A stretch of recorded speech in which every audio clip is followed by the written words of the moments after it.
The 2012 Oakland Raiders finish at 4-12 and hold the 3rd overall pick in April's draft.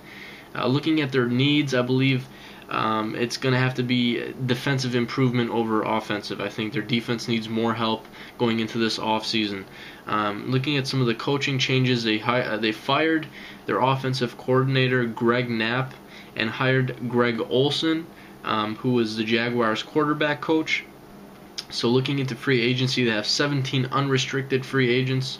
Their top names being Richard Seymour, defensive tackle, Shane Leckler, their punter, and Philip Wheeler at linebacker. Now, Richard Seymour, 11-year veteran, 33 years of age. He slowed down. He missed more than half the season.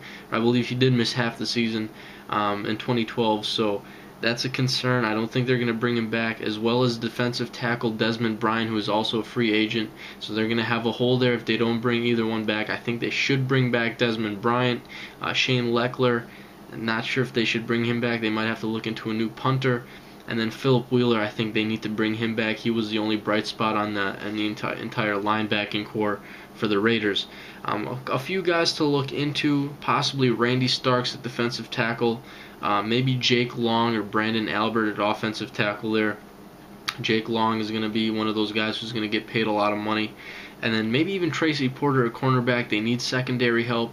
There's a handful of cornerbacks out there who will be available in free agency, so don't be surprised if the Raiders do go out and grab a cornerback.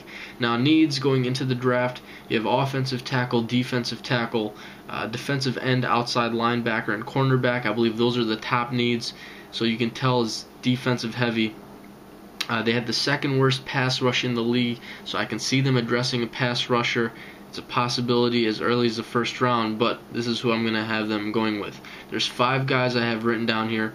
Defensive tackle Star Lotulelei, defensive end DeMontre Moore, outside linebacker Jarvis Jones, cornerback D. Milner, and offensive tackle Luke Jocko. It depends on who's going to be available to them, but as of right now, I can see Star Lotulelei, defensive tackle out of Utah, being available to the Raiders as the number 3 overall pick. And that's who I have them going with. They need somebody who's going to be able to take over for Richard Seymour on the defensive line, be a dominant force to get some pressure on the quarterback. He's a guy who always gets his hand up in the air, likes to bat balls down. He can get it, against the run. He can get it done against the pass. I like Star Lotulelei as a high draft pick, possibly number 3 overall to the Oakland Raiders. They don't have a 2nd round pick, but in the later rounds, again, I think they should still be addressing the defense over the offense. Additional offensive line help is also needed for the Raiders. Let me know what you guys think. Throw all your comments down below, especially you Raiders fans. If I was right, wrong, your opinions, obviously. But that's all I got for you guys for the Raiders. I'm out.